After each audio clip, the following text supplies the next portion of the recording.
अस्सलामुअलैकुम वरहमतुल्लाहि वबरकातुहू। ख़वातीन व हज़रात, उम्मीद है कि आप बखैरियत होंगे। शुक्रिया वीडियो देखने का। आज जो वीडियो अभी आप देख रहे हैं ये जनरल बाजवा जो कि अब 28 तारीख को रिटायर हो रहे हैं, उनका आखिरी ख़ताब था।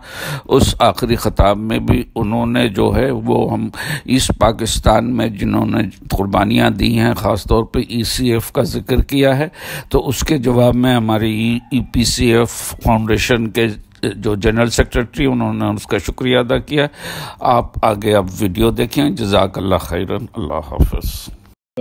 मेरा नाम मोहम्मद शमसुद्दीन है और मैं EPCF का नायब में था। तो मैं 23 नवंबर 2022 का जो GHQ हमारा जो अदारा है, GHQ के अंदर जो प्रोग्राम हुआ है उसमें जनरल कमर जावेद बाजवा साहब जो हमारे सरबराह हैं, तो उनकी तकरीर मैंने सुना, बहुत खुशी हुई और इस खुशी के मौके पे मैं आपका शुक्रिया अदा करता हूँ, पहली बात। दूसरी बात यह है कि शुक्रिया अदा करना मेरा बहुत फ़र्ज है कि अनीसा गिलानी साहब जो रिसर्च ऑफिसर है AIMH के, उनकी बड़ी मेहनत है और बहुत ही लगन से और बहुत मोहब्बत से उन्होंने औरंगी टाउन के नामवार जगहों पे गलियों में घूम घूम कर हमें तलाश किया और हमें ट्रेस किया।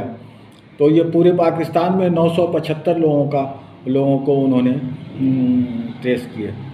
मैं शुक्रिया अदा करता हूँ ब्रिगेडियर नासिर शफीक साहब का, जो उनकी मोहब्बत, उनकी मेहनत से हमें मतलब कि जो भी हम आपस में एक हुए मोहब्बत से पेश आ रहे हैं। और आज जो पूरे पाकिस्तान लेवल पे पाकिस्तान EPCF फाउंडेशन जो काम कर रही है और लम्हा ब लम्हा मतलब कि GHQ और AIMH से राब्ते में हैं, उनके मशवरे से हम लोगों से बात कर रहे हैं, उनकी फार्म भर रहे हैं।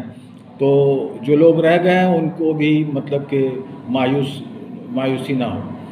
तीसरी चीज़ ये है कि हम बूढ़े हो गए हैं, तो हमारे इलाज के लिए या हमारे सनद हो सर्टिफिकेट के तौर पर या हमें कोई वजीफ़ा के तौर पर दिया जाए ताकि हम अपनी ज़िंदगी को आसान बना सकें। आपने याद रखा मशरक़ी पाकिस्तान के हवाले से, तो कमर बाजवा साहब, आपका बहुत बहुत शुक्रिया। तमाम EPCF की तरफ से आपका शुक्रिया अदा करता हूँ, बहैसियत पाकिस्तान EPCF के जनरल सेक्रेटरी की हैसियत से।